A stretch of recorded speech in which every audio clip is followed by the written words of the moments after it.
Buenas tardes a todo el público del CEPAM y una vez más una tarde de cultura en esta sección llamada Poesía Indoamericana.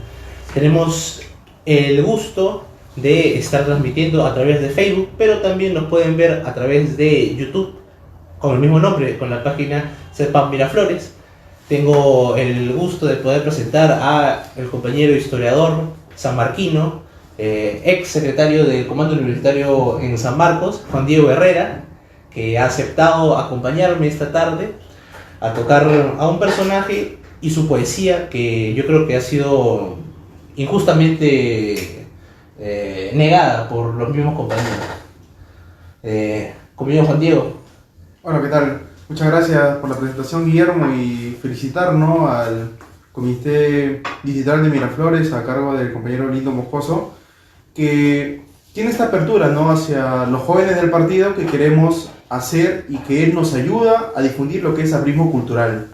Hace poco participé acá en este mismo local en la develación de un busto al maestro Manuel González Prada, y en la que participó el compañero Hugo García Salvatechi y Germán Peralta, así como la develación del busto en la segunda feria Luis Alberto Sánchez, del busto del maestro Luis Alberto Sánchez, ¿no?, que está ahí en el aula magna del local digital de Miraflores. Y en este caso es una suerte de reivindicar un poco la memoria, ¿no?, revisando en la hemeroteca de la Biblioteca Nacional y en la sala de hemeroteca de la Biblioteca Pedro Zulen de la Universidad Nacional Mayor de San Marcos, me encontré con esta serie de poesía que lo titula en su columna, que va desde octubre del año 45 hasta abril del año 46, que se titula Los trabajos y los días, ¿no? En cierta manera hace de una manera de remembranza histórica hacia los mártires del partido, pero no solo eso, sino es que hay un hermoso poema que le dedica Miguel Grau a el combate 2 de mayo y Gálvez, y en fin, ¿no?, hay una serie de remembranzas y entre las cuales toca algunos de los mártires apristas, ¿no?, como es el caso de Celso Albinagorta. Pero para comenzar por Luis Carnero Checa, es uno de los integrantes desde joven en lo que se denominó los poetas del pueblo, ¿no?, con Guillermo Joque, con Antenor Samaniego, con Antenor Orrego, y con Alcides Espilosín y demás compañeros, con Alberto Valencia Cárdenas, me está olvidando, y con Gustavo Valcárcel, ¿no?, también con Mario Puga y Gustavo Valcárcel. Y en esta serie tiene como también se me olvidaba, una persona muy respetable de Piura, y sobre todo que fue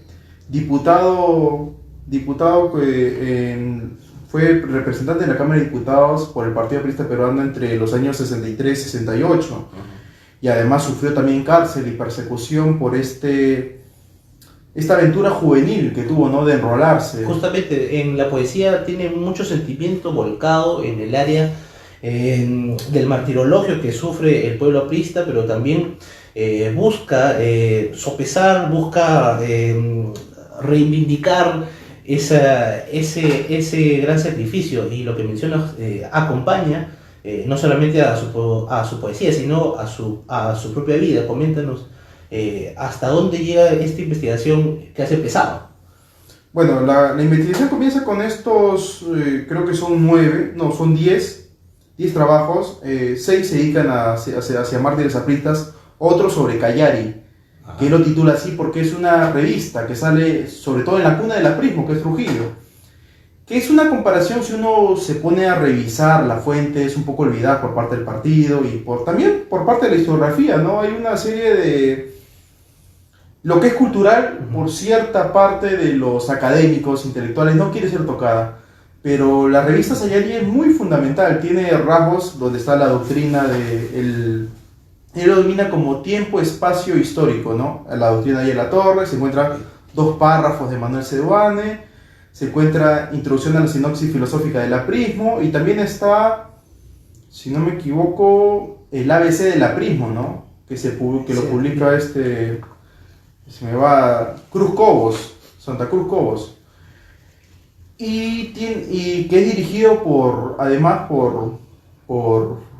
Abraham Arias Larreta, ¿no? Que es otro destacado poeta, y que curiosamente también su hermano, ¿no? Que es Felipe, los dos integrantes de Jóvenes al Partido. Y son dos jóvenes, como lo diría Luis Alberto Sánchez en su quinto tomo de la historia de la literatura peruana, un derrotero para la historia del Perú, donde básicamente se centra en que trata de relatar, ¿no? Y además tiene una serie de, por ejemplo, Luis Alberto Sánchez es uno de los primeros acá, como siempre, en esta casa de cultura, no solamente de aprismo, sino de cultura. Justamente acá está el tomo 5, ¿no? Que es de la editorial Juan Mejía Vaca, un destacado librero, y que amalgamó diversas secciones, ¿no? Y además hay que tener en cuenta de que es uno de los primeros, ¿no? Recuerdo cuando conversaba con el profesor Guillermo Nave, fue mi profesor de Teoría Social 2 en la Universidad Nacional de San Marcos, y hacía un estudio sobre la choledad en el Perú, ¿no? Y justamente Abraham Arias Larreta tiene una serie de publicaciones respecto a eso, ¿no? Por ejemplo, en el año 35 en Buenos Aires publica La Baraja del Cholo y Poemas del Meridiano Cholo, que ese lo publica en el año 36 en Lima. Y más tarde publica Pregón de Cholos, que es del año 44. Y además, como síntesis de todos ellos, salió Poesía Chola de Abraham Arias Larreta en Trujillo en el año 47. Entonces, una persona que está preocupada por resaltar ese aspecto que no había tenido la repercusión hasta ese entonces. Uno de los primeros que toma el tema del cholo, o el término lo usa en forma de la literatura, es Luis Alberto Sánchez en la revista Mundial. Claro. Y además, bueno, hay otros, ¿no? Como Cántaro, ¿no? Que lo titula el título de Luis Carnero Checa en su columna, que se refiere a Antenor Samaniego, ¿no? Y trata de que es también partícipe de los poetas del pueblo. Y trata de vincular ahí a Antenor Samaniego, y lo cita y lo analiza desde ese punto de vista Luis Carnero Checa, la confluencia entre la sierra y la costa. Él menciona en lo que cito, que se publicó, o que se va a publicar en la revista Nueva Claridad, que él, por ejemplo, cita que ¿cómo se llama? El dolor del Ande se ha mezclado con el abandono del desierto costeño. Y además tiene una crítica positiva, ¿no? Una crítica abierta, en que él refiere que Antenor Samaniego se ha abierto a tantas ventanas en su poesía que, por abarcar demasiado, se ha quedado corto en el aspecto lírico de su misma poesía, que es muy rica, que es muy nutritiva y tiene varios aspectos fundamentales que sirven en la literatura peruana, ¿no? Interesantísima la reflexión, y ver qué tanto se puede ahondar desde una investigación que hasta el momento yo creo que consideras superficial, porque como profesional en historia de San Marcos estás acostumbrado a ahondar muy profundo y, por sobre todo, a exprimir hasta el último ápice dentro de las fuentes. Ahora, a mí esta tarde me toca la tarea noble y de alta honra de darle voz a este que ha sido el dolor silenciado por la historia y por, como mencionabas, ¿no? Mucho del ámbito cultural, mucho del ámbito académico, que deja de lado el área cultural. Voy a recitar esta primera, digamos, poesía, aunque no es una poesía como tal, porque noto que la producción que tiene Carnero Checa no es una poesía, digamos, intencionada, sino que es un relato sentimental a la cual, con tintes poéticos, le logra dar una fuerza y un despojo humano tal que te llega a impregnar y te identifica con el dolor. Esta primera poesía se titula Celso Albinagorta. Luego nos comentarás quién es este personaje. Empiezo y cito. Te iniciaste con la frescura de tus primeros años y el partido aceptó tu juventud. Apenas habías aprendido la palabra cuando cayó sobre tus hombros la negrura almacenada de una noche que no podíamos doblegar con nuestras manos recientes. Tú eras, en verdad, el brote nuevo de la nueva sangre aprista. Colocaste tu costado, tu voz inquebrantable, tu ideal de buenas ocasiones. Colocaste tu vida en la lejanía de una victoria para la cual arrojaste sobre el filo trágico de lo desconocido el árbol incendiado de tu cuerpo. Te conocimos en alerta, en función del volante y del petardo. Te conocimos en la cárcel y en la libertad, cuando con los dedos renegridos por la pólvora escribías sobre el nuevo día el manifiesto rebelde de tus años. Te siguió la muerte, contándote los pasos, cada vez que olamos tu presencia en prisión, que escuchábamos tu risa implacable, tu alegría sonora, la fe crecía y rebasaba el límite de nuestra agonía. Llegaban a ella, como siempre, con las manos llenas de esperanza, con tus recuerdos y tus nuevas jornadas. Llenaban y nos traías el manantial de tu fuerza intranquila, nos traías camino y nos traías aprismo. Pero en el reducido frío de la celda, el mismo frío, el mismo hierro y el mismo verdugo golpearon tus pulmones, sangraron tu espalda y poco a poco se fue acercando hasta tu vida el viento rubio de la muerte. Tu expresión alta y sin nubes, clara y sin aristas, fue poco a poco también conociendo la proximidad de lo imperecedero. Tus vocales blancas aceptaron en tu trayectoria el puntazo de la fiebre que jamás debería apartarse de tus venas. Nada podíamos con la sombra que estallaba en tu cuerpo.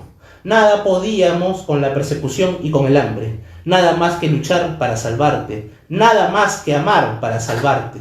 Pero todo se quedó junto a tu lecho, donde tu última palabra suave, humana, dolorosa y aprista fue de reafirmación en la lucha y de esperanza en el jefe. Desde allá quizás escuches la marsellesa, levantada en el asta de nuestras voces desyugadas. Nosotros te sabemos próximo, te conocemos frutecido y te amamos fácilmente, con ternura y sin desmayo.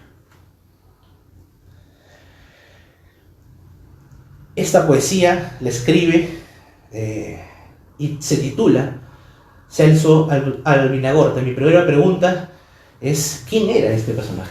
Bueno, Celso Albinagorta es un destacado joven. Curiosamente, nació un 23 de mayo del año 17. ¿Y por qué es importante esta fecha? Porque esta fecha tiene el nacimiento de la CHAC, de los chicos apristas, por Víctor Raúl Ayala-Torre.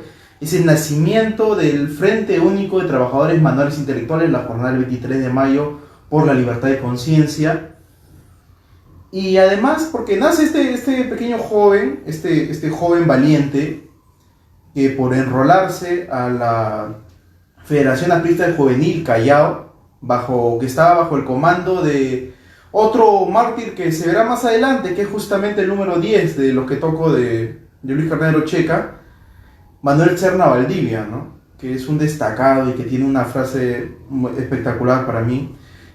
Y él es apresado, ¿cómo se llama? Después de ser torturado, ¿no?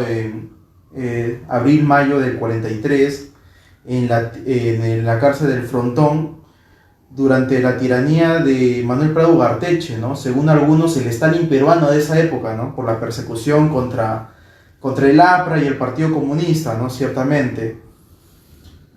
Y su cuerpo, después de esta tortura, su cuerpo es arrojado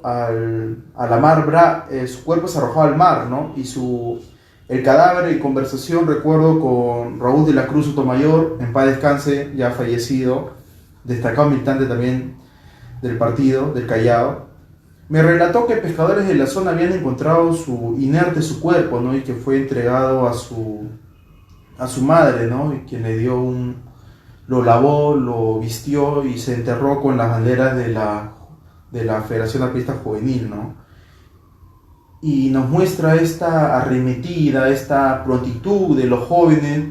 Recuerdo conversaba hace poco y leía, ¿no? esta suerte de una entrevista que le hacían justamente a Martín Berger, que va a estar en el próximo coloquio a realizarse en el IEP, en que estos jóvenes, y bueno, él se refiere a los líderes, ¿no? Primero a los líderes en la revista Quehacer, a Víctor Raúl, a Manuel Seoane, a Heise, a Armando, pero a Luis Alberto Sánchez, a Espelucín, a Orrego, a Sabroso.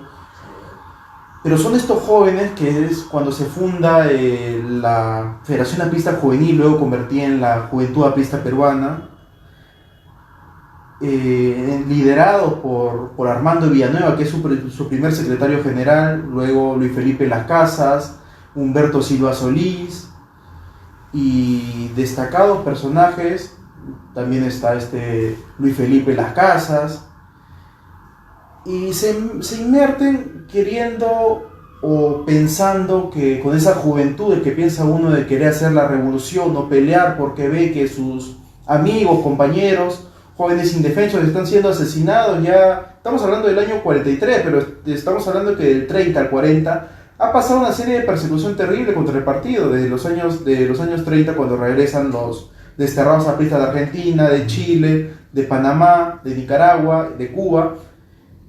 Estamos viendo la campaña del 32, 33, hay una pequeña abertura con Benavides, pero luego ya comienza otra vez la persecución. Ya había estado preso Víctor Raúl, ya se había producido una serie de escaramuzas, habían caído varios militantes apristas, destacados jóvenes, y entre ellos está justamente Celso Albinagorta, ¿no? Qué verdad negada ante, no solamente ya hacia la sociedad, sino ante la propia militancia aprista, ¿no? Estas figuras que lamentablemente son tantas y son a veces tan específicas y tan del detalle que pasan de largo ante el ojo despreocupado. Ahora recitaré un poema titulado Tomás Solano. Siempre nos decías, hay que tener firme el corazón, pero te lo doblegaron a balazos. Preferiste que te bordara el pecho con el plomo a romper la palabra. Tu promesa heroica, purificada en la lealtad de la sangre de los mártires, enseñó su fortaleza y enseñó también cómo se muere, cuando el ideal de la libertad es el fundamento del hombre. No levantaste tu voz, no agitaste tus secretos para salvar tu vida. Ellos cayeron contigo. Ellos te acompañaron hasta la calidez de tu tierra trujillana, cuando te sellaron la garganta con la pólvora asesina. No pudieron salir de tu boca, porque en ella estaba la estrella del partido iluminando tu sacrificio. Se alzó el fusil para quebrar tu esqueleto. La madrugada desplegó su media luz para mirarte de frente, pero el pelotón de fusilamiento que te cargó la carne de sombras no pudo retener el chorro de la sangre que les manchó las manos y les manchó también los guiones apagados de sus armas innobles.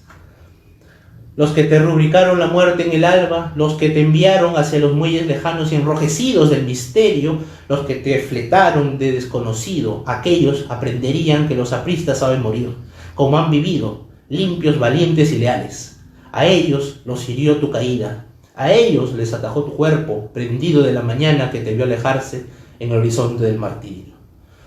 Tuviste firme el corazón y también la palabra. Tomás Solano, hermano capitán mayor. Tomás Solano, sangre humeante, puño fuerte. Yo sé que no cabías en la vida con tu empuje de oro, con tus altibes de sombrero, armador de la esperanza. Yo sé que no podías decir lo prohibido, que no habría amenaza para hacerte saltar la vigilancia de tus juramentos indeclinables. Salvaste la línea que emprendiste en la ruta inolvidable de Arévalo y de Búfalo. Caíste con la sangre sujeta de tus labios, pero ellos se movieron solo para saludar la victoria. El fogonazo implacable de la historia abrió el sendero de la cinta del sol, rozó tu cabeza. Te quedaste solo, te quedaste con el silencio del muro atravesado en tu espalda, pero tú nos dijiste, hay que tener corazón firme. Lo tuviste hasta el último, lo tuviste hasta que te doblegaron a balazos. Tomás Solano, hermano y capitán mayor. Tomás Solano, hermano y capitán mayor. Tomás Solano, hermano y capitán mayor. Este personaje, Tomás Solano, ahonda un poquito más en él. Bueno, él es uno, al igual que el posterior que sigue, que es Luis Rufasto, es uno de los redactores del diario La Tribuna, ¿no? Tenía su sección que se encargaba en temas sobre sindicalismo, al igual que Luis López Aliaga, el único Aliaga bueno del partido. También podría mencionar a Aníbal Aliaga, ¿no? Que dirigió la interesante revista ABC, ¿no? Revista independiente, conjuntamente con Humberto Silva Solís.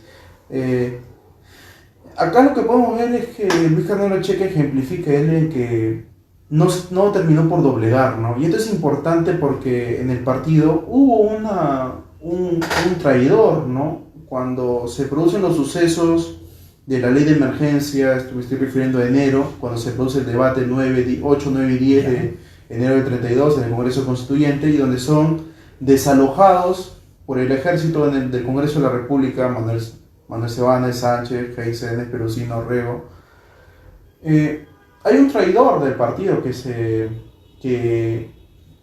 va, que es Miguel Cuculiza, y curiosamente cuando uno revisa la edición que se publica, la publica Hugo Otero en marzo del 32, no sale la fecha, pero se publica.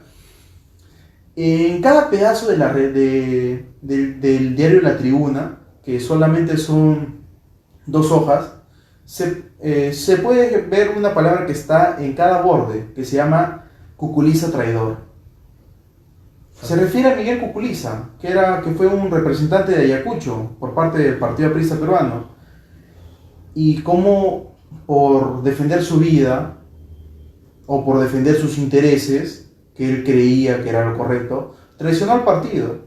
Curiosamente, cosa que no pasó con Gustavo Neuhaus, o que no pasó con Godoy, o que no pasó con otros destacados que no eran representantes independientes, no eran militantes apristas, pero al igual que el partido, afrontaron las consecuencias de ese ideal frente a una persecución tiránica que era la que se instalaba en ese momento con Sánchez Cerro. El ideal, justamente. El ideal. Contrastado con el proceso golpista, tiránico, en el cual se buscar culpables, porque eso era al final del día lo que hacen y siempre van a hacer las dictaduras, buscar a alguien para doblegar.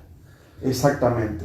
Querían doblegar a otros destacados militantes apristas para que tiraran pestes contra Víctor Raúl, ¿no? Y que seguramente muchos lo hicieron, pero hay que reconocer que otros, como Víctor Colina, cuando se produce el destierro de los 23 representantes apristas, nos estamos olvidando que uno de ellos fue Víctor Colina, que era integrante del Partido Descentralista, partido que entraba entre sus huestes a Emilio Romero, y tiene toda esta tesis sobre la descentralización, ¿no?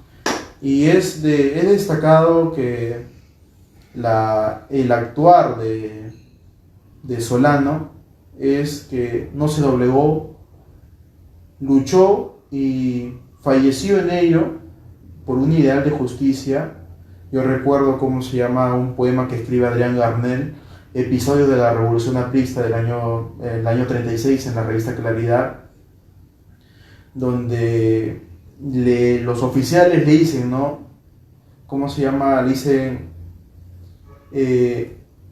sigue cavando, ¿no?, la fosa donde lo iban a sepultar, ¿no?, para que te picoteen los gallinazos. Y él responde, disparen, cobarde, vive Lapra. Entonces ya te muestra cómo se llama esta serie, cómo el ideal del partido, liderado por Víctor Raúl, había calado en la juventud peruana.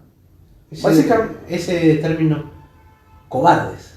Claro, la cobardía. Que se repite durante la época del terrorismo, ¿no? Claro. No le tememos a los cobardes. Claro, es una frase de María Elía Guapaya, justamente. Justamente, y identificarse con ese tipo de consignas no es ser partidarista, no es ser aprista, porque uno no necesita ser aprista para ser demócrata, pero sí, en esos momentos, ante la coyuntura como se daba, era lo que se tenía que hacer en defensa de. Claro que sí. Estaban matando a personas inocentes. Si uno revisa, creo que son 3 columnas de Manuel Seoane Corrales en la revista Claridad, que lo cita justamente en sus trabajos Leandro César, un destacado historiador argentino, con el quien tuve la suerte de conversar, y también Martín Vergel. Claro, ¿cuánto creer o no creer sobre esos relatos que escribía episodio de la lucha, que le llama Manuel Seoane? Porque sí hay una suerte de que pareciera ciencia ficción, ¿no? Porque hay momentos en que le dice, nos vamos en 2 carros, por avenidas diferentes, entramos en una casa, nos espera un chocolate caliente y 2 panes para seguir. Estaba con Cox, ya se separan, Heissen, el famoso Cuco, porque podía esconderse en la gran clandestinidad. Heissen es el único que no es, uno de los pocos que se queda durante todo el periodo de Sánchez Cerro, desde enero del 32 hasta se produce la amnistía a raíz del acto del tiranicidio de Abelardo Mendoza Leiva el 30 de abril del año 33. Él está ahí presto, y si uno revisa el diario Crítica e Información de Chiclayo, que dirige Nicanor de la Fuente y Juan José Lora, otros destacados personajes, poetas, luchadores y militantes del Partido Aprista, hay una suerte de querer, creo que es no era el diario Crítica, es en el diario Ahora, que lo dirige también aparte de Nicanor de la Fuente, José del Carmen Bracamonte, y tiene un agasajo que se le da a Luis Heisen. Y aparte, Luis Heisen tiene un artículo muy bueno donde el trabajo aprista en la clandestinidad, donde publica 15 puntos importantes, ¿no? En lo que comienza a citar, ¿no? Aquella persona que te llama a tal hora, ten cuidado, avísale a un compañero a dónde vas, no respondas directivas a menos que sean las de un líder que uno conoce. Entonces hay una suerte de cargos. Claro. Yo creo que es después de Carlos Manuel Coach, yo creo que debe ser uno de los secretarios generales que sostuvo con el fierro caliente en ese momento, que era permanecer en Perú, permanecer acá, enfrentándose a la dictadura, que era la mayor atroz de Sánchez Cerro, y enfrentarse a ello, ¿no? Quisiera relatar este tercer poema titulado Luis Rufasto. Te llevaron hasta la celda de tortura para quebrar tu silencio y romper tu lealtad. Editabas la tribuna y caíste como perico defendiéndola y llevando los tipos de madera encendidos en la llamarada de sangre que te llenó la boca. No podías decir, no era posible que ellos te hicieran saltar la palabra hasta sus medidas de odio. Jamás dirías dónde se gestaba la voz popular. Jamás sabrían cómo, cuándo y dónde. Se trabajaba con el arma más noble y querida de los luchadores apristas. Te desgarraron la piel, hincharon tus pulmones con sus bayonetas opacas, rindieron tus brazos con el golpe tenebroso de las culatas, pero el silencio cobró en ti la grandeza que tu martirio exigía. La tribuna no caería. Lo ofreciste y cumplió tu juramento, tu tragedia. Allí se quedó en otras manos nuevas, cálidas como las tuyas. Quedó con la extrañeza de tu muerte. Cuando regresaste a tu celda después de la tortura, cuando te devolvieron cerca de nosotros, 2 esferas totales de muerte avanzaron hasta ti. Te nublaron con su manto de sueño, pero sonreías con el cuello escarlata y con los ojos abiertos a la solicitud de nuestro dolor. De nuevo, cuando todos aflojamos el corazón y la angustia, los verdugos cayeron sobre ti. Otra vez te cargarían de terror las pupilas, otra vez te arrancarían otro pedazo de vida, pero un nuevo aliento de nobleza se sumaría a tu coraje. Nunca escuchamos una súplica de tus labios, nunca te quejaste de tu sacrificio. Tú sabías que el partido confiaba en ti y respondiste como buen arco, como buen obrero, como el buen aprista. Solventaste tu vida con tu muerte. Dejaste los bronquios en el palo y en el látigo que te abrió la carne y te astilló los huesos. Pero también dejaste para todos un ejemplo limpio de tu firmeza.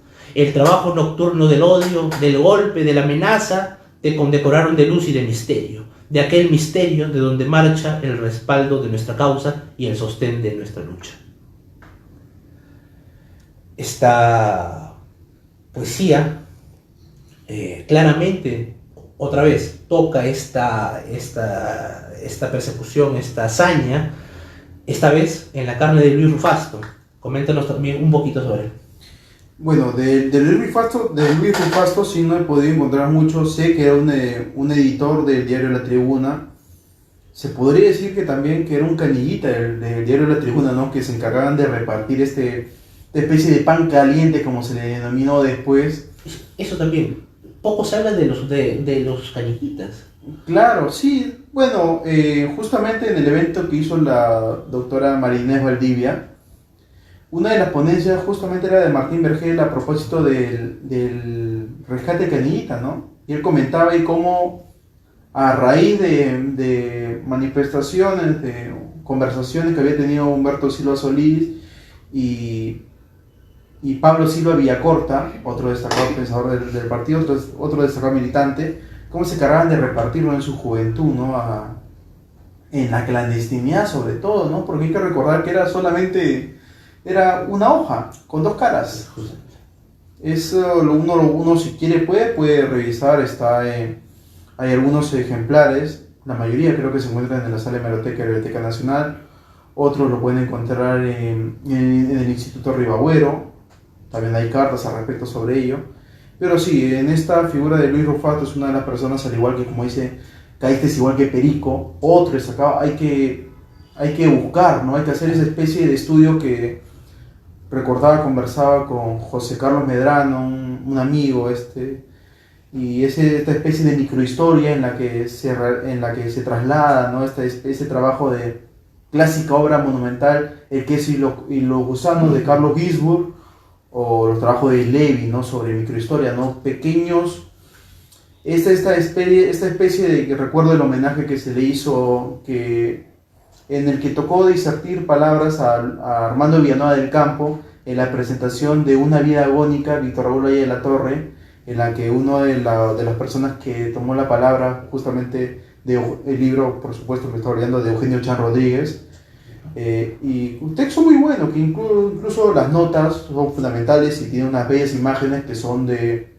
Alberto Vera La Rosa y Tito Livio Agüero, y ahí muestra claramente Armando Villanueva quiénes son los apristas olvidados, los que no les gusta salir en palestra, los que hacen ese trabajo sufriente, dolor de no solamente 8 horas de trabajo, sino para ellos es más, y algunos los hemos conocido, otros no, pero están ahí, ¿no? Y no se les reconoce, ¿no? Y a través de un estudio, tal vez, ¿cómo se llama? Buscar en los archivos de la penitenciaría cuánto ha durado su juicio. O sea, buscar no solamente, claro, porque tenemos el proceso, la instructiva contra ella La Torre, pero no tenemos la instructiva contra, por ejemplo, Armando Villanueva, o Alcides Espelosín, o Rego, o algunos compañeros, ¿cómo se llama?, que sufrieron cárcel en el Frontón, en el Sexto, y así sucesivamente, ¿no? Hay apristas que, por ejemplo, Luis Rufato, no conocemos mucho sobre él. Claro. Es una verdad, Claro. pero sobre todo creo que es un compromiso, ¿no? Sí.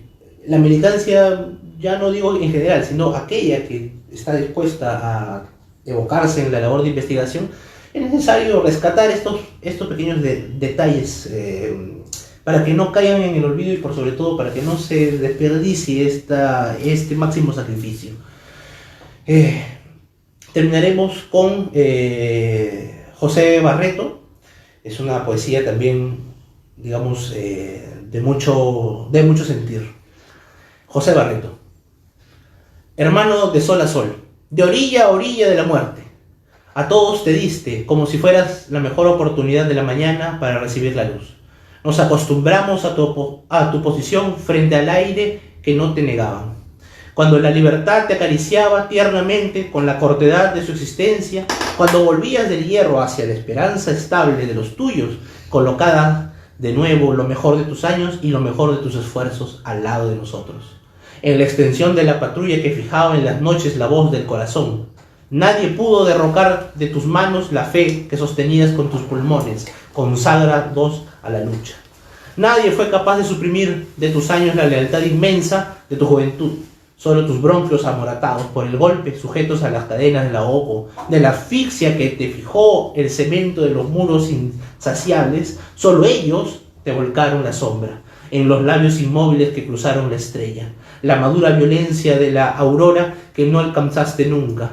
José Barreto, hermano de altura, de aprismo y de esperanza, dolorosa la nube que acompañó tu cuerpo silencioso, dolorosa la luz que se dobló en tus ojos. Contigo, con tus hermanos, con tu angustia serena y familiar, con tus prisiones cotidianas, con tu frecuencia moral, con todo lo que marcó tu existencia clarificada de amor, con todo eso te aprendí, te recordé en los momentos altivos de la lucha del tormento y la soledad. Para nosotros fuiste el ejemplo de la aventura hecha blasón de pólvora insurgente, sobre la isla que rompió los vasos escarlatas de tu pasión, sobre el Callao que presenció tus dominios marinos y apagados, sobre la ruta arbolada que te encerraba en los presentimientos, en la mano hoguera que guiaba tu tormento. Callabas con la voluntad dura, con la tierna ternura de tu calor popular. Solías hablar de los brotes suaves de la hierba, solías acompañar la soledad de las noches con tu recuerdo inalcanzable de una mañana luminosa y silvestre, con la grandeza de tu pequeña casa proletaria, allí donde el ejemplo aprista de tu madre te enseñaba el camino limpio de la virtud. Te perdimos porque no reparaste en tu entrega incondicional a la lucha heroica que no reconocía más acción que la entrega total de nuestras fuerzas. Tú comprendiste la madera fuerte del aprista y en ella respaldaste tu corazón, elevaste tu mirada, tu aliento y tu muerte. Por todas partes, en la esquina silenciosa de la conspiración, en tu lecho perdido de la inexistencia, en los barrotes sucios de la celda, en la ruta azulada del dominio onírico, en la puerta, en la harina que incendiaron tus manos, allí quedó el rastro de tu sangre derramada. Esa sangre que defendimos, que no queríamos que te la robaran ni que se perdiera en el camino de la justicia. José Barreto, de sol a sol, de orilla a orilla de la muerte. José Barreto, de sol a sol, de orilla a orilla de la muerte. José Barreto, de sol a sol, de orilla a orilla de la muerte. José Barreto, de sol a sol, de orilla a orilla de la muerte. Un personaje que quisiera que antes José Barreto. Bueno, José Barreto es un destacado militante también juvenil, según lo que he podido leer e investigar, a los 16 años se enrola en lo que es el Partido Aprista y siguió la estirpe, ¿no? de Búfalo Barreto, de Delfín Montoya, de Eloy Marchena, ¿no? Otro destacado militante del partido que fue asesinado en Cajamarca, ¿no? En esta serie de revueltas que hizo el Partido Aprista por la reinstauración de la democracia en el Perú, y que cae combatiendo, ¿no? Que cae en la línea principal, ¿no? En la línea de defensa por un ideal de justicia social, de pan con libertad, ¿no? que aconteció y pensaron todos los militantes del partido en ese momento. Es importante recalcar que el partido no es solamente una serie de conversaciones que tenía con otros como Osmar González o con Tomás Gutiérrez, recuerdo unas conversaciones con el profesor Carlos Carcelén Reluz o otros destacados pensadores como Antonio Zapata, ¿no? A veces pensamos que el partido aprista peruano o Carlos Aguirre, ¿no? Destacado historiador, a veces pensamos que el partido aprista es solo Aya de la Torre y nos olvidamos que detrás de él hay una serie de líderes que la primera línea de fundación que es sumamente... Son líderes que no vamos a volver a tener porque no nacen así de la noche a la mañana, es una generación que está entremetida en acontecimientos históricos como son la reforma universitaria, el 23 de mayo, esta especie de la bohemia de Trujillo, esta confluencia cultural y política en torno también a los temas universitarios de ese momento y de una coyuntura económica global como se llama el crack del año 29, ¿no? Ahí has mencionado algo interesante, una confluencia, porque claro, el que seas bohemio no significaba que eras un mal político, y si eras un político no significaba que no sepas administrar, y si no sabías administrar no significaba que tengas la valía de entregar la vida. Entonces, ese tipo de vocación es muy difícil, ya no solamente para el aprismo hoy en día, sino en general para las cosas, ¿no? Efectivamente. El tema individual ya ha llegado a un punto donde es el culmen de todo y lo demás ha perdido valor. Esta generación de líderes no la vamos a volver a tener, pero se puede aún rescatar ese ejemplo. Efectivamente, y detrás de esos líderes hay otros, los que no tendrán la brillantez de ellos, pero tienen la tenacidad de permanecer en pie de lucha frente a lo que ellos creen que es su ideal. Ellos creen en esas ideas que le infugieron, que escucharon al propio Víctor Raúl, no hay que olvidar, ¿no?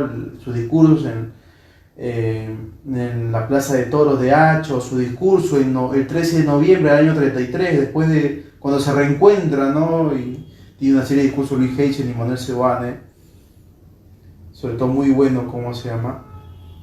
Y está la tenacidad de los jóvenes, ¿no? Jóvenes que, como te digo, ¿no? Hay otros, nos estamos olvidando, tal vez de Béccar o Quirós o Félix, ¿no? ¿Cómo se llama? Félix Tristán, ¿no? Y otros destacados líderes, bueno, como el caso de César Miragorta, ¿no? Como el caso de Y a ver, lo que mencionaba Villanueva en su libro, ¿no? Que en estas conversaciones también las que menciona que tiene con Guillermo Sonday ¿cómo se llama? En la persecución, la gran persecución. Y incluso en estas conversaciones contiene con el historiador Pablo Macera, que se llama El arrogante montonero, ¿no? Y también la crítica, ¿no?, al interior del partido. Y también hace poco, estamos en octubre, hay varios universitarios que pelearon el 3 de octubre del año 48 por la restauración de la democracia. Y también hay mujeres, está la compañera Luis Sarmiento, ¿no?, que muy joven fallece, que había sido partícipe de la revolución de Trujillo, ¿no? Tenemos en Ancash, está acá el compañero Carlos Phillips, está en otro, te decía el caso de Eloy Marchión en Cajamarca, ¿no? Hay destacados líderes que han fallecido y que es importante que se le reivindique su memoria, ¿no? Eso a través del estudio, a través de las conversaciones. Lamentablemente ya no se puede tener conversaciones con ciertos familiares, pero por ejemplo, con el caso de Manuel Serna Valdivia, por ejemplo, sí, ¿no? Porque la compañera Teresa Barta Claros todavía, aunque no puede hablar muy bien por la edad, aún se le puede rescatar, ¿no? Compañeros como, que en paz descanse, tuve la oportunidad de conversar con Raúl de la Cruz Sotomayor en esta época, en la época de la pandemia, y me relataba un poco de este genial libro que había escrito su padre, ¿no?, Rómulo de la Cruz Azabache, que era Inmortalidad, compañero 80, refiriéndose justamente a Manuel Serna Valdivia, ¿no?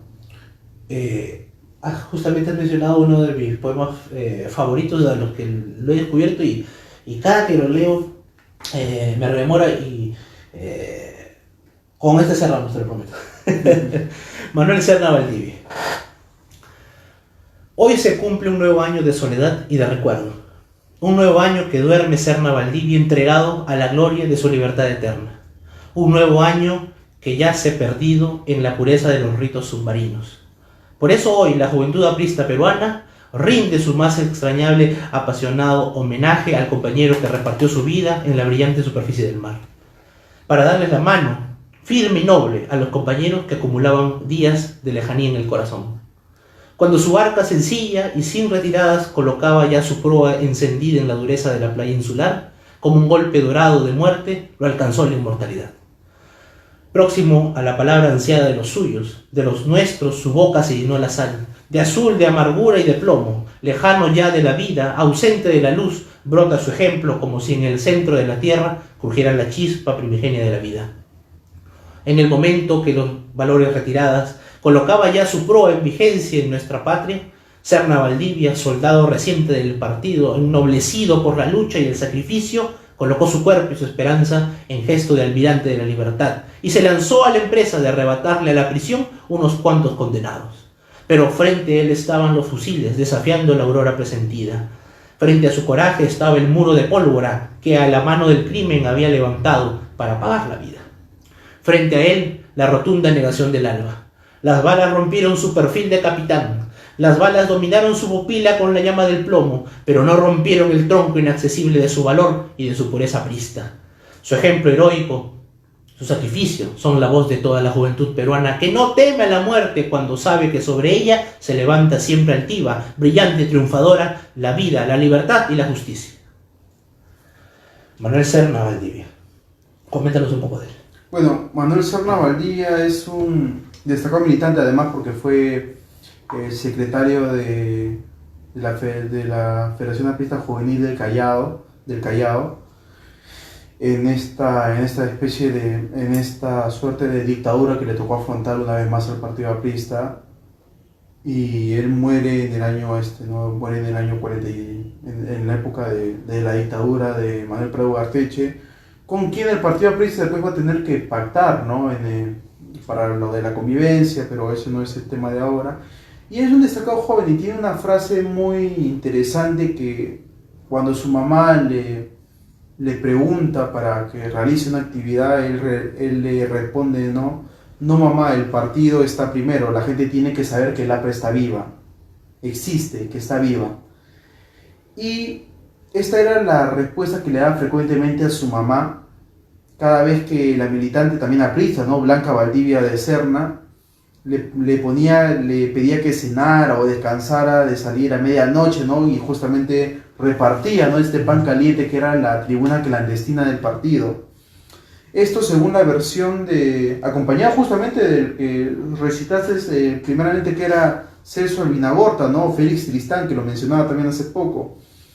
Que esta es una versión que me contó y que toma parte de ahí Rómulo, el escritor de la obra Inmortalidad, compañero 80, Rómulo de la Cruz Azabache, que me la contó su hijo, que es una versión de la militante Tessy Barta Claro, del Callao.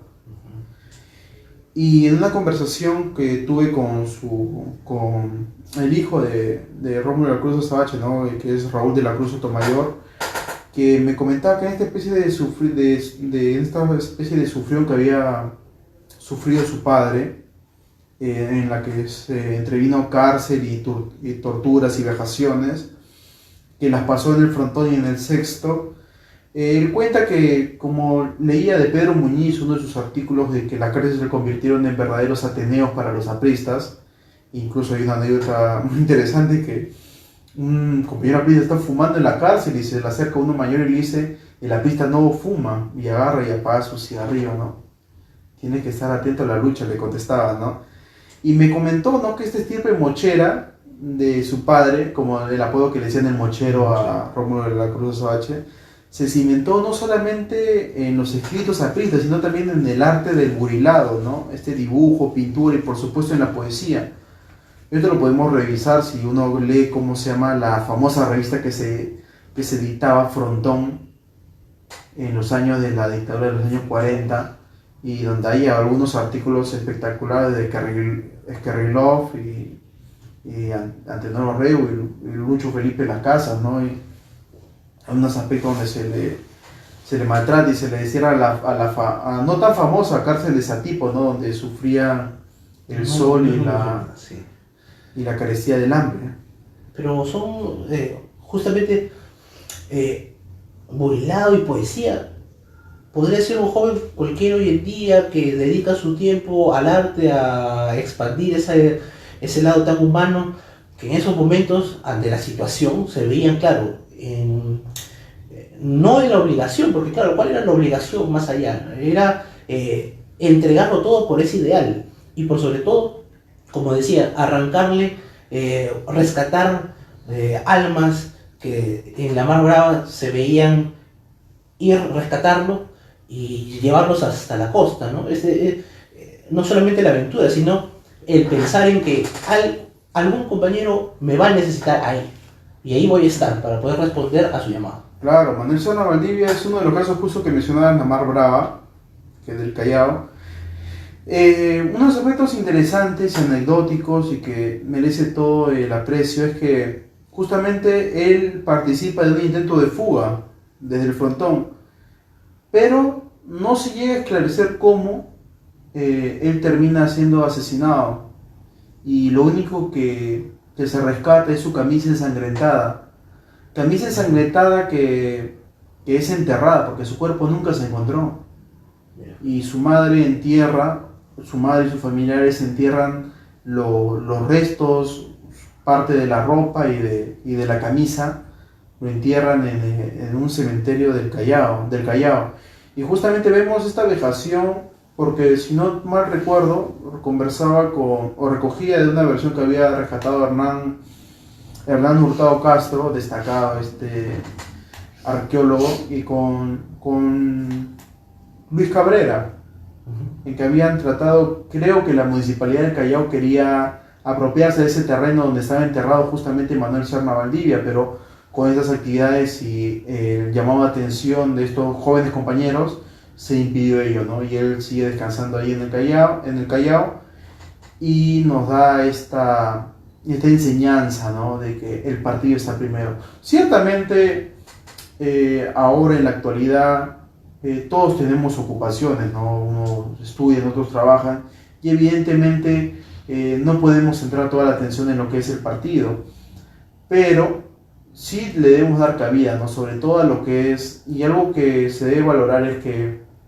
no solamente el partido, sino a nivel nacional, ¿no?, si uno quiere leer, ¿no? Justamente ahorita me pasaban revisamos el libro de Luis Alberto Sánchez, La literatura peruana. Si uno quiere aprender sobre Chocano, sobre Amán Valderromar, sobre Martín Adán, La casa de cartón, que el prólogo lo hace Luis Alberto Sánchez, se puede leer a Luis Alberto Sánchez. Si uno quiere saber sobre la historia del partido, están los 3 tomos de Luis Alberto Sánchez sobre autobiografía para unos apuntes históricos sobre el APRA. Si uno quiere conocer cómo era la cárcel y la persecución y ver los testimonios propios, pueden ver los libros de Armando Villanueva, Hombres y Rejas de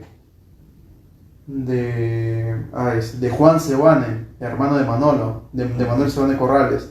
Si uno quiere leer poesía, por ejemplo, esa poesía famosa, La serpiente de oro, con la que se hace famoso Ciro Alegría, o si uno quiere entender cómo las vicisitudes de política sindicalista, puede leer a Arturo Sabroso Montoya. Si uno quiere leer sobre poesía indoamericana, están los poetas del pueblo, donde está Gustavo Valcárcel, Alberto Valencia Cárdenas. Si uno quiere entender lo que es que la universidad no es una isla, puede leer a Luis Alberto Sánchez, y se refiere básicamente en que el universitario no puede estar solamente enfracado en sus estudios, sino participa activamente de la política nacional. Justamente, el universitario no puede estar solamente en la academia, y tampoco el político puede estar solamente en la base, trabajando para él, que está bien, porque es su función, pero también hay que dedicarle un poco de otro. Claro. Entonces, esta iniciativa empezó con el compañero Lito, que justamente está aquí acompañándonos, y la propuesta era poesía, pero a mí me parece muy importante, incluso más, poder enriquecerlo con estos datos y poder hacer esta retroalimentación en donde se tocan, como mencionaste, ¿no? Esos detalles históricos, esas pequeñeces en donde se rescata la verdadera riqueza de la anécdota, la riqueza de la frase, del recuerdo, del coloquio, y por sobre todo de la historia de nuestro partido. Muchas gracias, Juan Diego, por haber aceptado esta tarde dedicarla a esta tarea de difusión cultural. Y al final del día también agradecerte también porque puedas estar evocando tu tiempo en esta tarea. Mencionarles que toda esta información la hemos sacado de el blog que el compañero Juan Diego Herrera tiene en internet. Lo googlean, Historias del Aprismo, y ahí están no solamente las poesías, sino muchos de los pasajes que has mencionado tú sobre los diferentes notables dentro del partido, y por sobre todo que colaboran también con su visita, que es algo que siempre se va a agradecer. Quisiera pedirte unas últimas palabras para... Sí, muy bueno, muchas gracias por publicitar el blog. Bueno, el blog sale de una iniciativa que justamente tenía con Raúl de la Cruz en estas conversaciones que teníamos de amanecida en la época de la pandemia, y que me dolió bastante su fallecimiento, porque como todo luchador, luchó contra el cáncer, lamentablemente perdió, pero perdió parado. Y nos comentaba, ¿no? Recuerdo una conversación que teníamos en Amanecida con Ernesto Carlín, destacado militante también del partido de Surco, y nos comenzaba a explicar, ¿no?, estas conversaciones que tenía con Víctor Raúl. Había sido muy cercano a él, conjuntamente con otros jóvenes, y a raíz de eso me comenzó a decir que publicar efemérides sobre el partido, ¿no? Entonces yo comencé a publicar algunas, ¿no?, porque tenía un acopio bibliográfico abundante sobre el partido, y comencé a publicarlas. Lamentablemente por una actualización se borraron algunos, y después comencé ya a hacer solo 2 por mes, y que sean dedicadas a un tema de investigar y arreglar algunas cuestiones, que hay algunos errores en algunos libros, por ejemplo el de La herencia de ella a la torre, que le escribe Luis Alberto Sánchez con colaboración de Hugo Ballenas.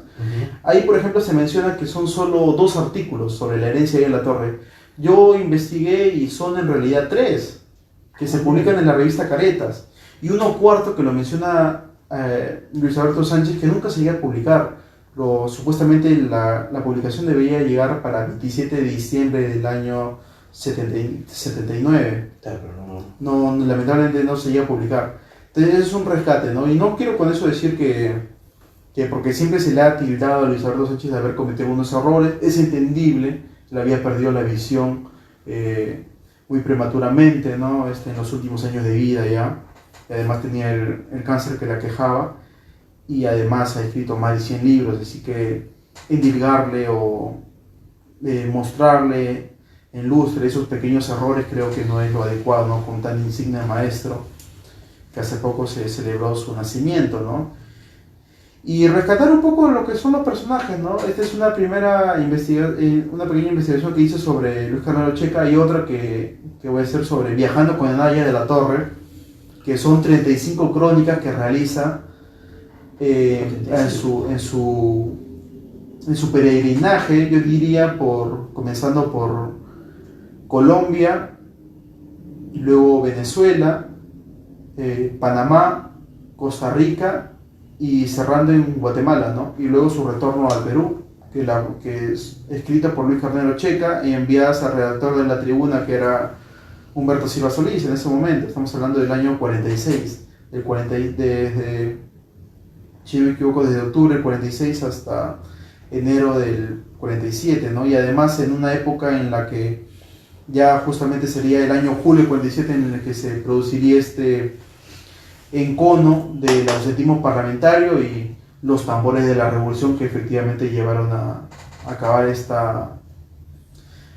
pequeño sacrificio que había hecho el partido aprista por que el Perú respirara democracia, pero siempre las clases oligarcas que velan solo por sus intereses llevaron a que un Frente Democrático Nacional sea irruptamente destrozado, ¿no? Internamente, ¿no? Y es por ello que hay que rescatar ciertos pasajes, ciertas memorias. Por ejemplo, ¿no? Si uno quiere tener más en cuenta, por ejemplo, no se tiene mucho en cuenta sobre el efigie del tiempo, ¿no? Que es una clásica columna de Antenor Orrego. Creo que Eugenio Chan Rodríguez en su libro sobre Antenor Orrego trata de rescatar algunos de los matices. Andrés Tausen, por ejemplo, en la revista Oiga, tiene Primer Plano, que ya se publicaba también esa clásica columna en los años 46, 62, pero ahí en Oiga tiene una que lo hace casi diariamente, tiene una serie de sucesos, ¿no? Incluso sobre Luis de la Puente Ocea, ¿no? Que es un personaje un poco que abandonó las riendas del partido, fue uno de los responsables del asesinato del compañero Luis Sarmiento. Pero lo importante es que trata de rescatar todo, ¿no? Recuerdo que hay una reverencia a Ramiro Prialé, a Luis Alberto Sánchez, a Getulio Vargas, a Aya de la Torre, a analizar un poco el marxismo indoamericano, ¿no? Las citas sobre filosofía, sobre cultura, y creo que eso se debe valorar, ¿no? Al igual que Caleidoscopio, ¿no? Caleidoscopio, que es una columna de Manuel Sebane Corrales, donde se podría contar alrededor de 5.000 artículos publicados en La Tribuna, en las que hablaba sobre temas políticos, económicos, militares, científicos, y donde justamente se trata de recordar eso, ¿no? De tratar de buscar ahí estos aspectos intelectuales, culturales en los que fueron invertidos los líderes del Partido Aprista, ¿no? Antes de terminar, quisiera abusar un poquito más de tu amabilidad y preguntarte sobre la mesa en la cual vas a participar en el coloquio titulado Aya de la Torre, el APRA y la democracia peruana, que está siendo organizado por IEP, el Instituto Ribagüero, la Católica, San Marcos. Incluso también coméntanos brevemente de qué va a consistir e invitarlos a todos, por supuesto. Bueno, el coloquio Aya de la Torre, el APRA y la democracia peruana, que circunscala los años de 1924 a 1979, como lo has indicado por las instituciones, incluso también está el IFEA, el Instituto Francés de Estudios Peruanos. Básicamente es en la mesa 10, ¿no? Con la ponencia sobre...